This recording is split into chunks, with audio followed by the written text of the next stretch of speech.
Kali ini kita akan membahas satu tema tentang Injil Barnabas, The Gospel of Barnabas. The Gospel of Barnabas. Mengapa ini penting? Karena buku ini memainkan peranan yang sangat-sangat penting di dalam polemik Islam Kristen.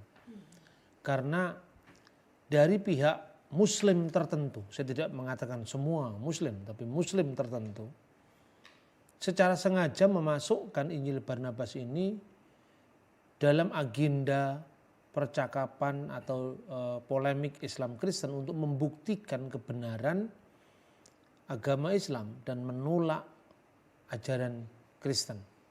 Nah, ini yang perlu diluruskan. Karena begitu seringnya buku ini dijadikan rujukan dalam tulisan-tulisan polemik. Sehingga saya katakan tadi perannya cukup signifikan dalam penciptaan opini tentang Injil itu sudah dipalsukan, makanya Injil yang palsu sekarang sudah ditemukan.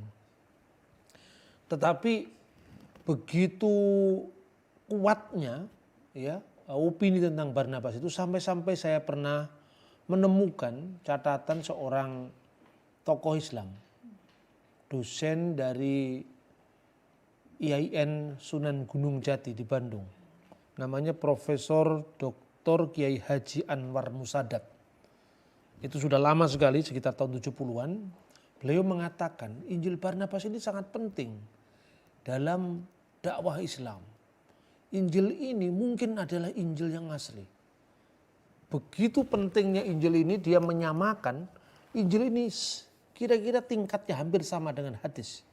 Sekalipun hadis dalam kategori do'if, dalam kategori lemah. Artinya bahwa waktu mula-mula Injil ini diperkenalkan di Indonesia, itu menimbulkan sikap yang silau terpukau dengan kehadiran Injil ini. Ada Injil ini diterbitkan pertama kali kalau tidak salah itu di Bandung. Penerbitnya, saya lupa penerbitnya, tapi diterjemahkan dengan judul Injil Barnabas dalam 2 jilid. Karena tebalnya buku ini sampai 222 pasal. Kemudian Injil yang pertama ini diterjemahkan enggak salah The Bakhtiar Effendi namanya. Kemudian yang kedua hampir tahun-tahun yang agak bersamaan diterjemahkan dari bahasa Arab. Nah, diterjemahkan dari naskah Arab ini. Injil Barnabas. Diterjemahkan oleh Khalil Sa'adah dari teks bahasa Arab ini terjemahkan di dalam bahasa Indonesia dengan terjemah Injil Barnabas, ya. Diterjemahkan oleh Abu Bakar Basmelah. Diterbitkan juga di Jakarta oleh penerbit Yapi Surabaya, bukan Jakarta. Yang ketiga kemudian ada satu buku lagi Injil Barnabas yang diterbitkan di Surabaya oleh Bina Ilmu dari Rahnib M. Penerbitan Surabaya itu dari Rahnib M itu yang diterbitkan oleh Bina Ilmu itu dasarnya adalah naskah ini. Yaitu The Gospel of Barnabas. Itu diterbitkan di Karachi, Pakistan. Ya. Aisyah Bawani Wakaf. Itu yang dijadikan dasar terjemahan. Lalu betapa hingar-bingar atau pengaruh yang begitu luar biasa menurut saya di dalam percakapan polemik, bukan dialog Islam Kristen. Sampai-sampai Profesor Olap Suman juga pernah menulis satu artikel tentang Injil Barnabas di majalah Peninjau. Majalah itu terbit kira-kira tahun 78 di Litbang DGI saat itu yang menerbitkan. Ini artinya bahwa orang sekelas Profesor Olap Suman sampai turun untuk menulis artikel itu kan penting sekali artinya. Bahwa itu warnanya dalam percakapan luar biasa. Pertanyaannya siapa yang pertama kali memperkenalkan Injil Barnabas itu dalam bahasa Indonesia? Pertama kali memperkenalkan itu adalah seorang profesor dari Universitas Al-Azhar yang waktu itu menjadi profesor tamu di UIN Sunan Kalijogo. Dulu namanya IAIN. Sekarang namanya UIN. Namanya adalah Profesor Ahmad Salabi.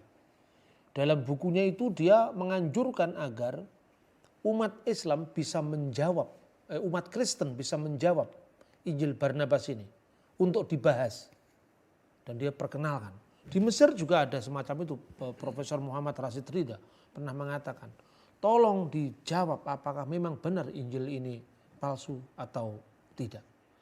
Padahal kalau jujur kita akui, Profesor Rashid Ridha juga tahu kalau Injil itu palsu. Kenapa kok saya katakan tahu? Injil itu pertama kali yang memperkenalkan justru orang Kristen, bukan orang Muslim. Kenapa kok orang memperkenalkan itu?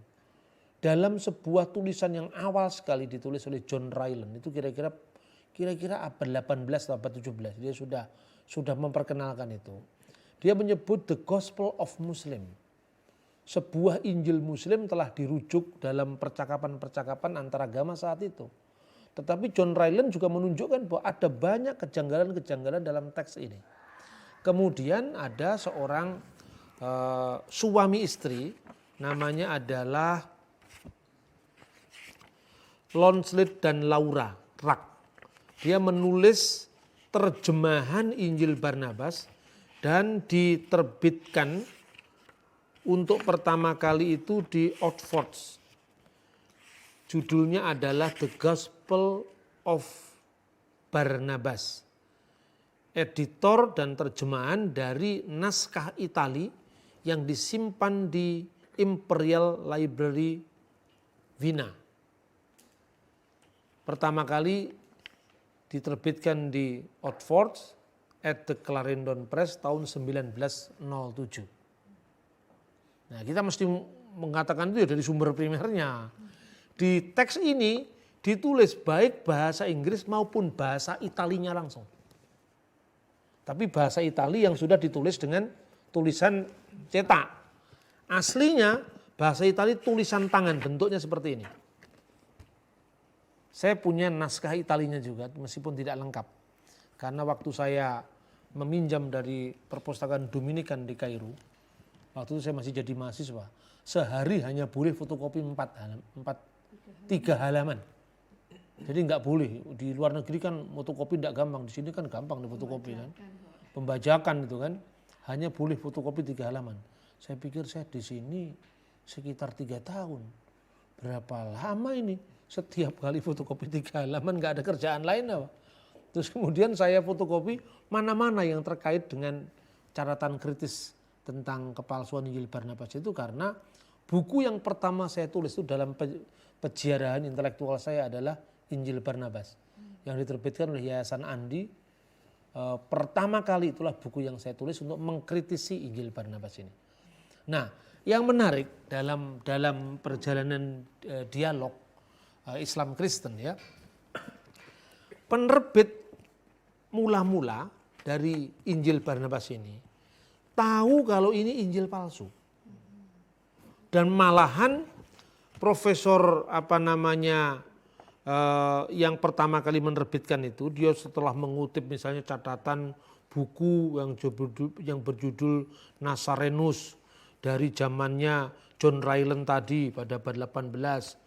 Kemudian dibandingkan dengan kata demi kata, telaah kritis dari bahasa Latin ke dalam bahasa Inggris, itu ada hampir 100 halaman yang mengkritisi Injil Barnabas itu, yang membuktikan bahwa Injil ini adalah produk abad pertengahan. Ditinjau dari telaah teksnya, ditinjau dari tintanya, bahasanya, itu dari abad pertengahan.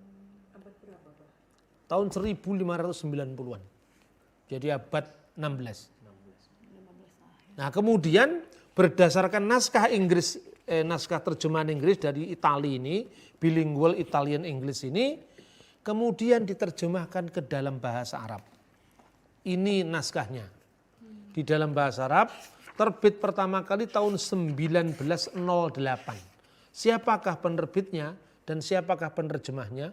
Pertama kali penerjemahnya orang Kristen juga. Seorang Koptik Ortodok namanya Dr. Khalil Sa'adah. Ini seorang Kristen Ortodok Koptik. Ketika Khalil Sa'adah sudah meninggal, buku ini diterbitkan oleh Al-Manar. Al-Manar, majalah Al-Manar itu pimpinan dari seorang ulama yang terkenal namanya Muhammad Rashid Ridha. Dan dia adalah murid dari seorang pembaru muslim Muhammad Abduh. Buku ini yang kemudian menjadi rujukan bagi orang-orang Islam di Indonesia dan diperkenalkan oleh Profesor Ahmad Salabi yang berjudul Injil Barnaba ini menjadi rujukan